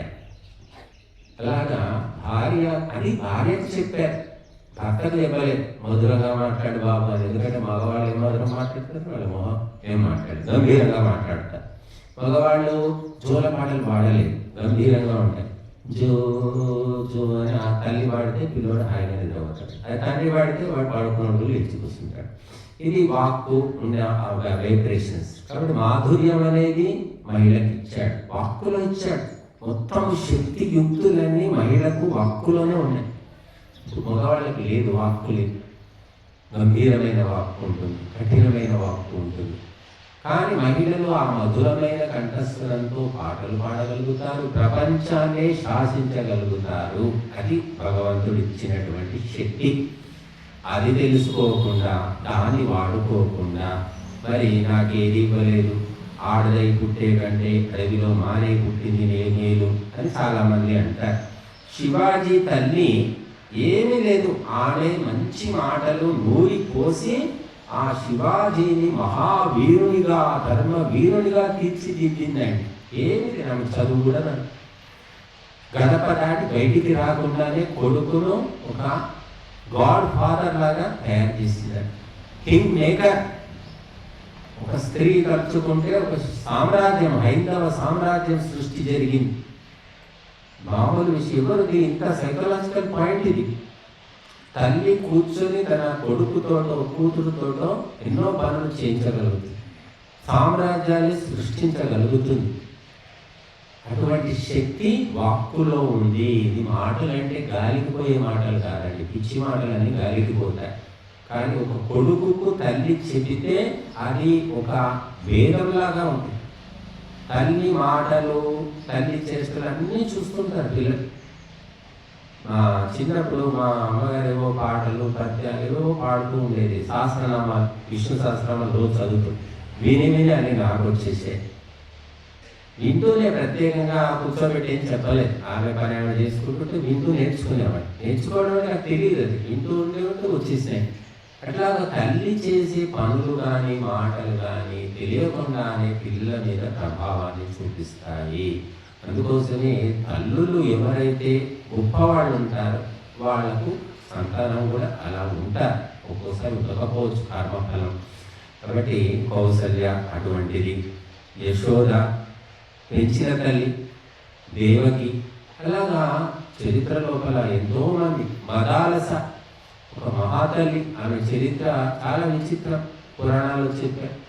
ఆమెకు పుట్టిన పిల్లలందరినీ కూడా ఆమె ఆ ఉయ్యాలలో పాటలు పాడేటప్పుడే ఆ ఆధ్యాత్మిక వైరాగ్య గీతాలు పాడుతూ ఉండేదట. ఉయ్యాల ఊపుకుంటూ ఈ ఆత్మ నిశ్చలము, ఆత్మ అనేది శాశ్వతము, శరీరం అనేది చంచలము, ఇది నశించిపోయేదే, ఈ సుఖాలు ఎప్పటికీ ఉండేవి కాదు, పరమాత్మ ఒకడే నిత్యం. ఇలాగా అటువంటి వైరాగ్య గీతాలు పాడి పాడి పెంచడం వల్ల పుట్టిన పిల్లలంతా కూడా యోగులు, తపస్సులైపోయి పెద్దయ్యాక అడవులకు వెళ్ళిపోయారు. ఇంకా భర్త చూశాడు, ముగ్గురు 4 పిల్లలంతా అడవులు బట్టి పోతున్నారు. ఏమిటి అంటే తల్లి ఇటువంటి పాటలు పాడి పెంచింది. అప్పుడు ఆమె చెప్పాడు, ఈ దేశానికి రాజును, ఈ రాజ్యం నడపడానికి ఒక క్షత్రియుడు కావాలి, నువ్వు ఈ వైరాగ్య గీతాలు ఆపేసేయని. అప్పుడు మళ్ళీ ఆమె ధైర్యాన్ని శౌర్యాన్ని ప్రబోధించే గీతాలు పాడి ఆ కొడుకు రాజయ్యాడని పురాణాల్లో ఉంది. అప్పుడు ఒక తల్లికి అంత శక్తి ఉంది, ఒక గురువుకు అంత శక్తి ఉంది, ఒక బ్రాహ్మణుడికి శక్తి ఉంది. బ్రాహ్మణుడు కూడా ఇలాంటి శక్తిహీనుడు అయిపోయాడు. దక్షిణలు జమ చేసుకోవడం, కొబ్బరి పచ్చడి ఉంటే అవి తీసుకొని కొబ్బరి పచ్చడి చేసుకోవడం, అమ్ముకోవడం తప్ప ఏమీ గొప్ప ఆలోచనలు ఎక్కడున్నాయి, ఎక్కడ అందిస్తున్నారు? గోత్రం చెప్పు, పేరు చెప్పు, పూజ చేస్తాం, నీకు నాకు చెల్లి అవసరం ఇది. అందుకని ప్రపంచాన్ని శాసించిన భారతదేశము ఈనాడు ఎక్కడుంది అంటే, ఎక్కడుందో ఎవరికి తెలియదు. వాక్కును మనము సరస్వతిగా ఉపాసిస్తాం. అటువంటి వాక్కు, దివ్యమైన వేద వాక్కు ఉన్నది ఈ దేశంలో, కానీ దాన్ని సదుపయోగం చేయడం లేదు. ఇక ప్రపంచంలో ఉన్న తిట్లన్నీ దిగుమతి చేసుకొని తిట్టుకుంటున్నాం. తెలుగు తిట్లు, ఇంగ్లీష్ తిట్లు, ఉర్దూ తిట్లు. ప్రపంచంలో ఎక్కువ తిట్లు ఉర్దూ భాషలో ఉన్నాయి. ఎక్కువ శుభ వాక్యాలు, ఆశీర్వాదాలు మనకు సంస్కృతంలో ఉన్నాయి. మంచి మాట. వేదాలు ఏమిటి? వేదాలన్నీ కూడా మంగళకరమైన వచనాలు, అన్నీ పాజిటివ్ సెంటెన్సెస్, అన్నీ మంచి మాటలు, మంచి విషయాలే ఉన్నాయి, పాజిటివ్ థింకింగ్. కాబట్టి మంచి మాటల వల్ల మనకు తెలియనటువంటి మహాశక్తి అనేది సూక్ష్మంగా లభిస్తుంది. అందుకని మంచి మాటలే మాట్లాడు. అందుకే ఓ శ్లోకంలో చెప్పారు, ప్రియవాక్య ప్రధానేన సర్వే తుష్యంతి జంతవః తస్మాత్ తదేవ వక్తవ్యం వచనే కాదరిద్రత. ప్రియమైన మాటలు మాట్లాడితే అన్ని జీవులు సంతోషపడతాయట, మనుషులే కాదు, ప్రతి జీవి. అందుకని అలాంటి మంచి మాటలు మాట్లాడాలయ్యా, మాటలకి ఎందుకు దరిద్రం అని చెప్తుంది శ్లోకం. కుక్కలు, పిల్లులు చూడండి, ఆవులు, మేకలు కూడా వాటికి తీయగా పుల్లగా మాట్లాడితే అవి దగ్గరికి వస్తాయి. కఠినంగా మాట్లాడి దూరం వెళ్ళిపోయి. కుక్కలు కూడా కసురుకోండి, అది వెళ్ళిపోతుంది. ఇంకా ప్రతి ప్రాణి కూడా మాటలకు లొంగిపోతుందండి. సర్కస్ లోపల మనం చూస్తాం, పులులు, సింహాలు అన్నిటిని కూడా వాడు ఆడిస్తూ ఉంటాడు. అంటే వాటిని భయపెట్టి ఆడిస్తున్నాడా? అంటే భయంతో లొంగవచ్చు, ప్రేమతో కూడా లొంగవచ్చు. చిన్నప్పటి నుంచి ప్రేమగా వేస్తే అవి వింటాయి, చెప్పినట్టు వింటాయి. మనం చూస్తాం అక్కడ కొన్ని వీడియోస్లో. చిన్నప్పటి నుంచి ఆ పులిని, సింహాన్ని పెంచి, ప్రేమగా పెంచి, పెరిగి పెద్ద అయిన తర్వాత అడవిలో వదిలేసాడు. ఎందుకంటే ఒక్కటి సింహాన్ని ఉంచుకుంటాను, ఏం చేసి అడవికి పోయి ఎప్పుడో మళ్ళీ 4 ఏళ్ళకి అడవికి పోతే కూడా ఆ పులి, సింహం గుర్తుపట్టి అక్కడ దగ్గరకు వచ్చింది. అవి వీడియోలు చూస్తున్నాము. అంటే అంత మాటకు అంత శక్తి ఉంది. మాటనే సాహిత్యం, మాటనే సంగీతం, మాటనే మంత్రం, అన్నీ మాటలే. ఈ మాటలతోటి మనం ఎన్నో గొప్ప కార్యాలు సాధించగలుగుతాము, మనశ్శాంతిని కూడా పొందగలుగుతాం. కాబట్టి మాటలు, నోటి పిచ్చి మాటలు మాట్లాడకూడదు, పనికి వాళ్ళ మాటలు మాట్లాడకూడదు, గుర్తు పెట్టుకోకూడదు కూడా. కనుక తల్లి లేదా భార్య మంచి మాటలను చెబుతూ ఉంటే ఆ భర్త కూడా గొప్ప విజయాలు సాధిస్తాడు. ఆ భార్య సరిగా మాట్లాడే విధానం తెలుసుకోక మాట్లాడింది అనుకోండి, భర్త కూడా మానసికంగా కృంగిపోతాడు. కాబట్టి అందుకోసమే వాక్కు మహిళకు భూషణం. తల్లి ఒక పక్క భర్తను ధైర్యవంతుడిగా తయారు చేయగలుగుతుంది, కొడుకును వీరునిగా తయారు చేయగలుగుతుంది. మాటలతోటి ఆమె చేసేది ఏమీ లేదు. కాబట్టి సరస్వతి, వాక్కుకు దేవత సరస్వతి అన్నారు. బ్రహ్మ రాస్తూ ఉంటాడు, విధి లేఖనం. కానీ సరస్వతి సమస్త వాక్కులకు అధిదేవత. మరి భగవంతుడు కూడా ఏం చేశాడంటే, ప్రపంచంలో ఉన్న అన్ని ధ్వనులు, శబ్దాలు, భాషలు ఈ గొంతులో ఇవ్వచ్చాడు. ఈ గొంతులో పలకని ధ్వని లేదు. మృదంగం పలుకుతుంది, అటు సితార పలుకుతుంది, వీణ పలుకుతుంది. చూస్తుంటారు మీరు, మిమిక్రీ ఆర్టిస్ట్ అంటారు. ధ్వన్యనుకరణ విద్య. ఆడగొంతు పలుకుతుంది, మగ గొంతు, అన్ని గొంతులు కుక్కలాగా, పెరిలాగా అన్ని ఈ మనిషి గొంతులో పలుకుతున్నాయి చూడండి. ఈ ఒక్క గొంతులో ప్రపంచములో పలకని శబ్దమే లేదు. అంత పరిపూర్ణమైనటువంటి ఆ వాక్కును భగవంతుడు మనకిచ్చాడు. అందుకే ఏం చెప్తున్నా, ఇయం యా పరమేష్ఠిని వాగ్దేవి బ్రహ్మ సంశిత. ఆ పరమాత్మ పదులు పెట్టి పంపించాడు ఈ వాక్కు. ఏ జీవికి లేనిటువంటి వాక్కు. పరమేష్ఠిని, ఆ పరమాత్మలో స్థిరమై ఉండేది. వాగ్దేవి అన్నది. ఇది ఒక దేవి, దివ్యమైన గుణకర్మ స్వభావాలు కలిగినటువంటిది మానవ వాక్కు. ఏ జీవికి లేనటువంటి వాక్కు. అలాగే మళ్ళీ యయైవ సస్రుజే ఘోరం తయైవ శాంతిరస్తునః. ఈ వాక్కుతోటి ఘోరాలు జరుగుతాయి, నేరాలు జరుగుతాయి, ఆత్మహత్యలకు ప్రోత్సాహం దొరుకుతుంది. ఈ వాక్కు హత్యలు చేస్తుంది కూడా. ఏవ సస్రుజే ఘోరం తయైవ శాంతి. అదే వాక్కు శాంతిని కూడా కలిగిస్తుంది. అదే వాక్కు బ్రతుకు పట్ల కోరికను పెంచుతుంది, బ్రతకాలనే భావన పెంపొందిస్తుంది. రోజు తిడుతూమండి మీ పిల్లల్ని, ఏమైపోతుంది? రాను మానసిక రోగులు అయిపోతారు. నీకేమొస్తుందిరా, ఏం చేస్తావురా, నువ్వు నీతో ఏం కాదురా, నువ్వు వేస్తురా, నీ బతికిందేరా, నీకు ఏది చెప్పినా నువ్వు సరిగ్గా చేయడం రాదు, నీకు అన్నీ చెడగొడతావు. ఇట్లా మాట్లాడుతుంటారు కొందరు తల్లిదండ్రులు. విని విని విని వాడు పెద్ద అయ్యాక వాడు పెద్ద సైకో తయారవుతాడు. ఆ తల్లిదండ్రులని హింసిస్తాడు, వాళ్ళ మాట వినడు, ఆ ప్రపంచానికి కూడా నష్టం కలిగిస్తాడు. కాబట్టి ప్రోత్సాహాన్ని కలిగించే మాటలు మాట్లాడాలి. మనిషిని నీరసం కలిగించి వాడిని పూర్తిగా నిస్తేజుడిగా పిరికివాడిగా చేసే మాటలు మాట్లాడాలి. మనిషిలో లోటుపాట్లు ఉన్నప్పటికీ కూడా చక్కదిద్దుతూ మాట్లాడాలి. కొంతమంది తల్లిదండ్రులు ఉంటాడు, పాపం వాడు ఏదో కష్టపడి చదువుకుంటాడు, బాగా మార్కులు వస్తాయి, ఒక సబ్జెక్టులో తక్కువ వస్తాయి. అందులో 80 వచ్చాయి, ఇందులో 90 వచ్చాయి, ఇందులో 70 వచ్చాయి, ఒక దాంట్లో మాత్రం 40 వచ్చాయి. 40 మార్కులు ఎట్లా వచ్చాయి? ఇవన్నీ బాగానే వచ్చాయి కదా, ఇందులో ఎందుకు తక్కువ వచ్చాయి, ఎందుకు చదవలేదని దాని మీదనే ఫోకస్ చేసి వాడిని తిడతారు. వాడేమనుకుంటాడు, 5 సబ్జెక్టులో నాకు 80-90 వస్తే మెచ్చుకున్న పాపాన పోలేదు, ఒక దాంట్లో తక్కువ వస్తే ఇన్ని మాటలు అంటున్నారు అని వాడు మానసికంగా బాధపడతారు. చాలా మంది అలాగే చేస్తుంటారు. బాగున్న వాటి గురించి మెచ్చుకోరు, కానీ చెడిపోయిన దాని గురించి పనిగట్టుకొని తిడుతూ ఉంటారు. దానివల్ల వాడికి ఉత్సాహం అనేది ఉండదు, మళ్ళీ పని చేయాలనిపించదు. నెక్స్ట్ టైం ఏమవుతుందంటే వాడు అన్ని సబ్జెక్టులో తక్కువ మార్కులు వస్తాయి. కాబట్టి మనం ఎప్పుడూ కూడా మనిషిలో ఉండే లోటుపాట్లను పనిగట్టుకొని తిట్టడం అనేది చేయకూడదు. సర్ది చెప్పాలి, దాని గురించి వాడికి నచ్చ చెప్పాలి తప్ప నువ్వు వింటే నీ చేతిలో ఏది ఉంటుందా? మొన్న కప్పు సాసరు పగలగొట్టావు, ఈ రోజేమో ఈ గ్లాస్ పగలగొట్టావు, ఇంకా రేపేం పగలగొడతావు? నీ చేతికి వచ్చిందంటే అన్ని పగలగొట్టడం లేదా? నువ్వు మొత్తం మమ్మల్ని నాశనం చేయడానికి పుట్టావురా. ఇలాంటి మాటలు మాట్లాడేవాళ్ళు లేదా? ఓరడున్నారు సంస్కారం లేని తల్లిదండ్రులు. కేవలం డబ్బు సంపాదించి పారేయడం తప్ప ఎలా మాట్లాడాలి, ఎలా పెంచాలి, ఏమి వండి పెట్టాలి, ఏమి తినిపించాలి, ఎక్కడ తిప్పాలి లేదు, ఆ జ్ఞానం లేదు. పిల్లల్ని వేసుకొని చెత్త సినిమాలకు పోతున్నారు. మాకు ఆశ్చర్యం వేస్తుంది అసలు. 7-8 ఏళ్ల పిల్లల్ని తీసుకొని అశ్లీలమైన సినిమాలకు తల్లిదండ్రులు సంతోషంగా వెళుతున్నారు. ఏం చెప్తున్నారు ఆ పిల్లలకి?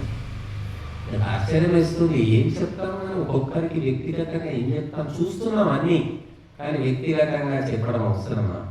సామూహికంగా చెప్పాల్సింది. వ్యక్తిగతంగా చెప్తే వాళ్ళు ఏ రకంగా రిసీవ్ చేసుకుంటారో మనకు తెలియదు. ఎందుకు చెప్పడం గడవని. కాబట్టి చిన్న పిల్లల్ని కూడా పూర్తిగా భ్రష్టు పట్టిస్తూ ఉన్నారు. ఒకప్పుడు చిన్నపిల్లలు అంటే మంచి భక్త పరాలు ఇలా కూర్చొని మంచి సినిమాలు తీసుకెళ్ళేవాడు. పెద్ద అయ్యాక వాడు బుద్ధి భ్రష్టమైతే అది వేరు విషయం. మొదలే వాడు అదే అలవాటు చేస్తున్నారు. ఇక చిన్నప్పుడే హోటల్కి తీసుకెళ్ళడము, డాబాలకు తీసుకెళ్ళడము, ఆ ఇంటి అవన్నీ రెడీమేడ్ ఫుడ్ ఇవన్నీ అలవాటు చేశాక వాడు ఇంటి భోజనం అంటేనే ఇష్టపడుతుంది. వద్దు తెప్పి ఆర్డర్ ఇయ్యి అంటాడు వాడు. ఎందుకు? నువ్వు చేసిన అలవాటే కదా. మేము ఇళ్లలో వండుకొని తినేది అలవాటే, బయట తింటే అంటేనే ఇష్టం ఉండదు. ఏదో ప్రాణపడే పరిస్థితి వచ్చినప్పుడే ఏవో కొన్ని తింటాం. కానీ ఇప్పటి పిల్లలు ఏంటంటే ఇంటి తిండి తప్ప ఎప్పుడు ఊరి మీద పడదామా, ఊరి ఆ హోటల్లో ఎలా ఉంటుంది, ఈ డాబాలో ఏముంటుంది, ఇది తిందామా అది తిందామా, ఇది ఆలోచిస్తుంది. ఇట్లా అలవాటు చేస్తున్నారు. అది నాగరికత అనుకుంటున్నారు. అలా చేస్తే మనకు ఒంటే బాధ కూడా తగ్గిపోతుంది. అదొకటి వెసల్బాట్, ఎప్పుడు వండుకుంటూ రావాలని వంటింట్లో. మంచిగా ఆదివారం వస్తే మంచిగా ఫ్యామిలీ పోవాలి, హోటల్లో తినాలి.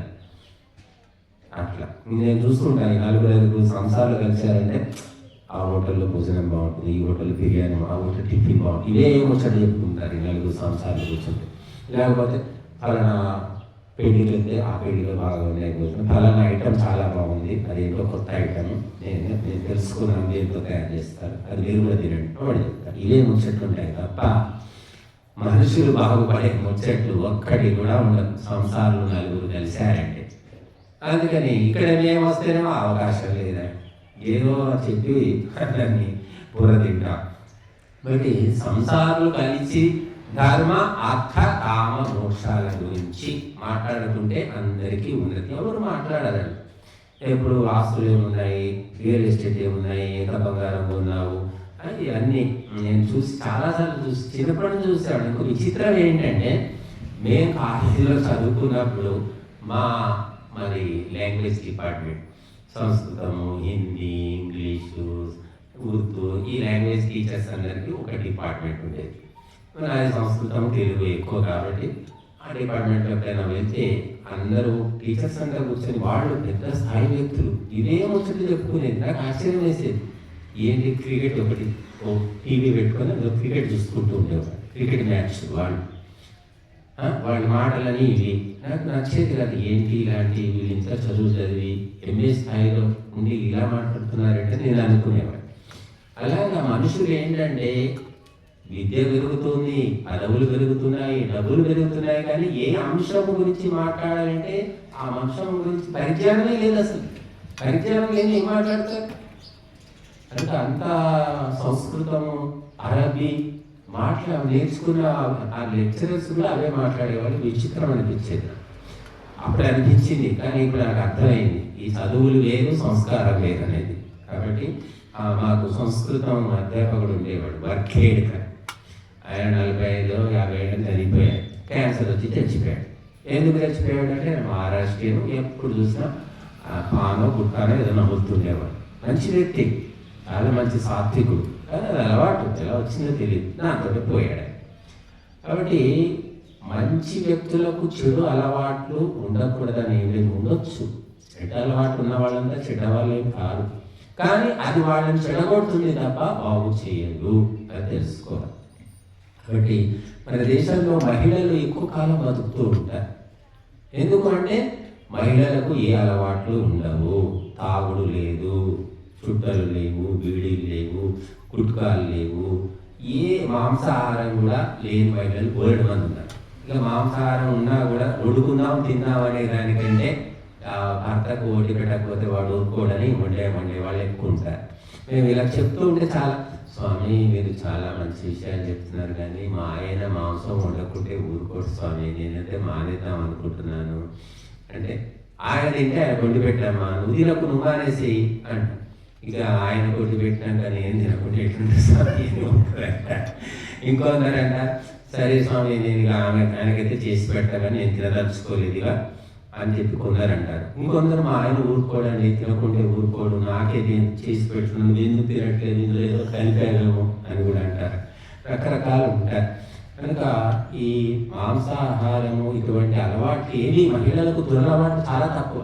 అందుకే వాళ్ళు చాలా కాలం బతుకుతుంటారు. మీరు చూడండి, అమ్మమ్మలు కనపడతారు, నాయనమ్మలు కనపడతారు, కానీ తాతయ్యలు మాత్రం తొందరగా పోతుంటారు.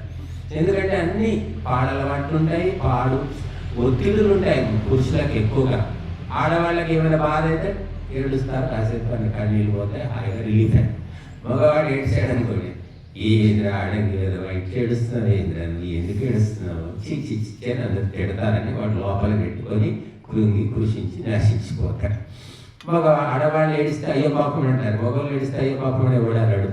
ఈ మధ్య మగవాళ్ళు తయారయ్యారండి, ఏడ్చే మగవాళ్ళు బ్యాచ్ తయారైపోయింది.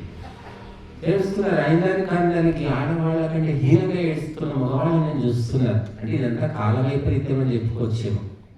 బట్టి మహిళలు పవిత్రంగా ఈ దేశంలో ఇప్పటికీ కూడా 70% పవిత్రంగా మహిళలే ఉన్నారని చెప్పుకోవచ్చు. కాబట్టి అందుకని వాళ్ళకు ఆయుష్ ఇస్తున్నాడు, బుద్ధిని ఇస్తున్నాడు, శక్తిని ఇస్తున్నాడు, అన్నీ ఇస్తున్నాడు. సేవ కూడా మనసులో ఏమీ పెట్టుకోకుండా మొగుడు ఎన్ని తిట్టినా ఎన్ని కొట్టినా ఏమి ఇవ్వకపోయినా సేవ చేసుకుంటూ ఇల్లు పట్టుకొని ఉండే మహిళలు కూడా బోలెడు మంది ఉన్నారు. అందుకే క్షమయా ధరిత్రి అన్నారు.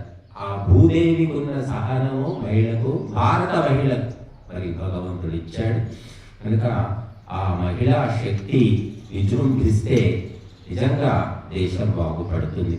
చాలామంది బాధ్యతలు వదిలేసినటువంటి పురుషులను నేను చూస్తూ ఉన్నాను. కానీ బాధ్యతలు వదిలేసిన మహిళలు చాలా అరుదుగా ఉంటారు. భర్త వదిలేసి వెళ్ళిపోయినా పిల్లల్ని పెంచి పెద్ద చేసి తను స్వయంగా కష్టపడి జీవిత పోరాటం చేస్తున్న మహిళల్ని బోలెడు మంది నేను చూస్తున్నాను. కానీ ఆ భార్య చచ్చిపోతేనో లేదా భార్య వదిలేస్తేనో ఒంటరిగా ఉండి పోరాటం చేసే పురుషులు కనిపించడం లేదు. చచ్చిపోతారు. భార్య చనిపోయిందంటే 1 సంవత్సరం 2 సంవత్సరాలు పురుషులు చాలామంది చచ్చిపోతారు. ఎందుకంటే డిపెండెంట్ చేసి పెట్టాలి, ఆయన తిట్లు పడాలి. ఇవన్నీ ఎవరు పడతారు? కోడలు పడుతుందా? మంది పడతారా? ఎవరు పడరు. కాబట్టి లోపల అంతా పేరుకుపోతుంది. ఎక్కడెక్కడి కోపం అంతా భార్యల మీద చూపించేవాళ్ళు బోలెడు మంది పురుషులు ఉన్నారు. అవన్నీ సహిస్తూ ఉంటుంది. ఒకప్పుడు మహిళలు ఏంటి, ఇప్పటి మహిళల ఒక మాట అంటేనే నీకు నాకు క్యాన్సర్, మ్యారేజ్ క్యాన్సర్, విడాకులు అని వెళ్ళిపోతున్నారు. ఇప్పటి మహిళలకు ఆ ఓపిక అనేది పోయింది. కాబట్టి భారత నారి ప్రపంచ చరిత్రనే తిరగ రాసింది. మీరు ఏ ప్రపంచ చరిత్ర తీసుకోండి, భారతదేశంలో మహిళలు మండుతున్న అగ్ని లోపల మరి స్వయంగా నవ్వుకుంటూ భగవంతుని కీర్తించుకుంటూ దూకి ఆత్మాహుతి అయిపోయి. ఏ దేశంలో అయినా జరిగిందా? భర్త యుద్ధానికి పోయి యుద్ధంలో చనిపోయి, భార్యలు ఏం చేసి మళ్ళీ శత్రువులు అంటే మన స్వదేశీ రాజులు కాదు, విదేశీ సుల్తాన్లు వాళ్ళు వచ్చి ఆక్రమణ చేసి మహిళలను చెరబడతారు. అందుకని స్వయంగా ఆ మహిళల్ని చితి తెచ్చుకొని అందులో దూకి చనిపోయేవాడు. ఏ దేశంలోనైనా చనిపోయినట్టు మనం విన్నామని చెప్పు, ఎక్కడ లేదు. కనుక ఈ దేశంలో మహిళలు రాజ్యాలను ఏలారు, ఆత్మాహుతి అయిపోయారు. చివరికి భర్తను కూడా దేశద్రోహం ధర్మద్రోహం చేస్తే చంపి పారేస్తారు. అటువంటి చరిత్రలు ఉన్నాయి. నీరా ఆర్య గురించి మీరు విన్నారో లేదు, చదవండి. నీరా ఆర్య అని నెట్లో కొట్టని వస్తుంది. ఇంకొక ఆవిడ గురించి చదివామని, సరస్వతి పూర్తి పేరుగా ఉంది. ఆమె బర్మాలో పుట్టింది. ఆమె కూడా చాలా గొప్ప శూర వనిత, వీర వనిత. అసలు అవి చదువుతుంటే మగవాళ్ళ కంటే ఎక్కువ ధైర్యం మహిళల్లో మనకు కనిపించింది. మగవాళ్ళనే అప్పుడప్పుడు కాంప్రమైజ్ అవుతారు, ఆడవాళ్ళు అసలే. అటువంటి దేశంలో ఈనాడు మహిళల పరిస్థితి ఏముంది అంటే ఇక మనం నోరు మూసుకోవడం ఉత్తమం అన్నమాట. చట్టాలు అలాగే ఉన్నాయి, ప్రభుత్వాలు అలాగే ఉన్నాయి, నాయకులు అలాగే ఉన్నారు, పార్టీలు అలాగే ఉన్నాయి. మహిళ పరిస్థితి ఏమీ మార్పులేదు. కాబట్టి ఇదంతా కూడా వినాశన కాలం అని చెప్పుకోవచ్చు. ఒక్క చేయి తాకినందుకు ఆ చేతిని నరికేసినటువంటి రాజపుత్ర మహిళలు ఉన్నారు. పరపురుషుని స్పర్శ కూడా వాళ్ళు సహించేవాళ్ళుగా. అటువంటి దేశంలో ఈనాడు హలో హాయ్ అని ఆడామగా కాలేజీల్లో చేతులు కలుపుకొని తిరుగుతున్నారు. అది ఎక్కడ రాకపోయింది అనేది మీ అందరికీ తెలుసు. ఒక్కొక్కరి చరిత్ర ఎంత భ్రష్టు పట్టిందో, పురుషులది, స్త్రీలది, పిల్లలు, ఆడపిల్లలు కానీ మగపిల్లలు కానీ అసలు పేపర్లలో చదువుతుంటేనే నాకు అసలు ఇది భారతదేశం అనిపిస్తుంది. ఒకప్పుడు వివేకానందుడు విదేశాలకు వెళ్ళాడు, యాత్రలు. ఆయన ఫ్రాన్స్ వెళ్ళాడు, అమెరికా వెళ్ళాడు, అన్ని దేశాలు తిరిగాడు. ఫ్రాన్స్ వెళ్ళినప్పుడు, ఫ్రాన్స్ అంటే ఫ్యాషన్ సిటీ అంటారు. ఫ్రాన్స్ దేశము భోగ విలాసాలకు ప్రసిద్ధి అన్నమాట. ప్యారిస్లో మొత్తం ప్రపంచ ఫ్యాషన్లు పుడతాయి. అప్పట్లో వివేకానందుని కాలంలోనే ఆయన తిరుగుతూ ఉంటే పార్కు లోపల, ఇప్పుడు మన పార్కులో మనం చూస్తున్నాం కదా, ఈ పార్కుల్లో ఇప్పుడు జరిగేది అప్పుడే జరిగాయి అక్కడ. అవన్నీ చూసి అప్పుడే అనుకున్నాడు అటు వివేకానందుడు. చెప్పాడు ఆయన లెటర్స్, ఏంటిది మనుషులు పశువులకు తేడా లేకుండా వీళ్ళు ఇట్లా పార్కుల్లో ఇట్లాగా తిరుగుతున్నారు, ఇలా పొర్లుతున్నారు. మా దేశంలో గతి లేని మహిళ కూడా, చదువురాని మహిళ కూడా సంస్కారవంతంగా ఉంటుంది. ఏమి దేశం ఇది, ఏం సంస్కృతి అని చెప్పాడు. ఇప్పుడు అదే పరిస్థితి మన దగ్గరకు వచ్చింది. ఎందుకు వచ్చిందంటే మన సంస్కృతి, సభ్యత, భాష అన్ని వదిలిపెట్టేస్తున్నాం. కాబట్టి ఆ పనికి మాలిన పద్ధతులన్నీ మనకు దిగుమతవుతూ ఉన్నాయి. బట్టి మహిళా శక్తి తలుచుకుంటే ఆ విధి రాతను కూడా తిరగ రాస్తుంది. సతీ సావిత్రి, సతీ సుమతి, సతీ అరుంధతి ఎటువంటి మహిళామణులు వాడు. స్త్రీ శక్తి ఆమె ఏమి కత్తులు కటాలు ఏమి అవసరం లేదు. ఒక మాట, ఒక కన్నీటి చుక్కతోటి ఈ ప్రపంచాన్ని శాసిస్తుంది. కాబట్టి మహిళ గురించి మనకు వేద శాస్త్రాలు ఎన్నో గొప్ప ఉపదేశాలు చేశాయి. ఏ లాభం పుస్తకాల్లో ములుగుతున్నాయి. కాబట్టి గడప దాటి బయట పడకుండానే మహిళ మరి మనుషుల చరిత్రను తిరగరాస్తుంది. ఆమె వీధిలోకి వచ్చి ఉద్యోగాలు చేసి లెక్చర్లు ఇవ్వాల్సిన పని లేదండి. ఒక మహిళ తన కుటుంబ కర్తవ్యాలు నిర్వహిస్తే ఈ ప్రపంచమంతా ధర్మబద్ధంగా నడుస్తుంది. ప్రపంచం ధార్మికంగా ఉండాలి అంటే ఉత్తమురాలైన తల్లి ఉంటే సరిపోతుంది. MBAలు MCAలు చదివి జాబులు చేస్తున్నారు మహిళలు. భర్త ఒక జాబు, భార్య ఒక జాబు. ఆ పిల్లలు తీసుకెళ్ళి ఎక్కడో మారేస్తున్నారు. వాడికి ఏ సంస్కారం రావడం. డబ్బు వస్తుంది, డబ్బే ముఖ్యం అనుకుంటున్నారు. ఇంకా చిన్న వయసులో 6 నెలలు, సంవత్సరం, 2 సంవత్సరాల పిల్లల్ని వదిలేసిపోతూ ఉన్నారు. వాడు ఎటు కాకుండా అయిపోతున్నారు. కాబట్టి ఇవన్నీ చాలా విషయాలు ఉన్నాయి. ఇంకా వాక్కు భగవంతుడు ఇచ్చినటువంటి వరం, దాన్ని చక్కగా పదులు పెట్టుకునే విధి విధానాలు ఆయుర్వేదం చెప్తుంది. వాక్కును మధురంగా మార్చుకోవాలంటే ఉత్తమ పదార్థాలు, సాత్విక పదార్థాలు తిని, ఔషధాలు కూడా ఉన్నాయి. దానికి ఔషధాలు వాడుకుంటూ మనము సాత్విక ఆహారం తీసుకుంటే వాక్కు మధురంగా మారుతుంది. ఆ వాక్కుతోటి, ఉపదేశంతో నువ్వు ప్రపంచాన్ని శాసించు. అటువంటి శక్తియుక్తులు భారతీయులకు ఉండే. బౌద్ధ మతము విదేశాల్లో బాగా ప్రచారం అయిపోయింది. ఇప్పుడు ఎన్నో బౌద్ధ దేశాలు ఉన్నాయి. ఎవరు చేశారు? మన భారతీయులే వెళ్ళి చేశారు ప్రచారం. ఒకప్పుడు 2000 ఏళ్ల క్రిందటే బౌద్ధ మత ప్రచారం జరిగింది. ఇప్పుడు మనం ఏముంది? ఎవరైనా హిందూ మత ప్రచారం ఎవరైనా ఆలోచిస్తున్నారు? ఎవరికి అవసరం లేదు. క్రైస్తవులు ప్రచారం చేస్తున్నారు, ముస్లింలు చేస్తున్నారు. హిందువులకు ఏం ప్రచారం లేదు. పండుగ వచ్చిందంటే, జాతర అయిందంటే వండుకుందాం, తిందాం, గంతులేద్దాం. కానీ కొత్త చోటికి పోయి మన ధర్మం గురించి చెబుదాము అనే ఆలోచన కనిపించట్లేదు. ఒక ఇస్కాన్ వాళ్ళు కనిపిస్తున్నారు. ఇస్కాన్ వాళ్ళు అంతటా ప్రచారం చేసుకుంటూ తిరుగుతున్నారు. కాబట్టి ధర్మము మనము తెలుసుకోగానే సరిపోదు, ఇతరులకు కూడా తెలియజేయాలి. ప్రేమపూర్వకంగా మధుర భాషతో తెలియజేయి. తప్పకుండా మారుతారు. చైనా దేశం మొత్తం బౌద్ధమైపోయింది. జపాన్ బౌద్ధ దేశమైంది. కాంబోడియా బౌద్ధ దేశం. ఇవన్నీ ఎలా అయిపోయాయంటే ఇక్కడి నుంచి ధర్మ ప్రచారకులు వెళ్ళి ప్రచారం చేసేవాడు, చెప్పారు అట్లా. కాబట్టి ప్రచారం చేయకుండా, చెప్పకుండా మనిషికి తెలియదు, మనిషిలో మార్పు రాదు. కాబట్టి మనము మన ధర్మాన్ని ముందుకు తీసుకెళ్ళాలి, ప్రచారం చేయాలనే ఆలోచన మనం చేయడం లేదు. చేస్తే తప్పకుండా మనము కత్తులు, బాంబులు, తుపాకులు, ఆయుధాలు అవసరం లేకుండానే ఈ ప్రపంచాన్ని చేయించవచ్చు. అటువంటి దివ్యమైనటువంటి ఉపదేశాలు మనకు వేదాల్లో ఉన్నాయి. కనుక ఆ వేదోపదేశాలను మనమందరం కూడా తెలుసుకోవాలి, చెప్పడానికి ప్రయత్నం చేయాలి, నేర్చుకోవడానికి ప్రయత్నం చేయాలి, మన జీవితాలను కూడా చక్కదిద్దుకోవాలి. కనుక ప్రోత్సాహం అనేది ఉంటే మనుషులు ఎన్ని అయినా సాధించగలుగుతారు. తల్లి నుంచైనా రావాలి, కుదరలేదనుకోండి తండ్రి నుంచైనా, అటు కుదరకపోతే గురువు నుంచైనా ప్రోత్సాహం వస్తే ఎన్నో గొప్ప పనులు సాధించవచ్చు. కాబట్టి అటువంటి గురువులు మన అదృష్టం కొద్ది దొరుకుతారు. కాబట్టి మరి భారతదేశము యొక్క గొప్పతనాన్ని మనము పెంపొందించి ఈ దేశాన్ని ప్రపంచ సింహాసనం మీద మనం కూర్చోబెట్టే ప్రయత్నం చేయాలి. ఓం శాంతి.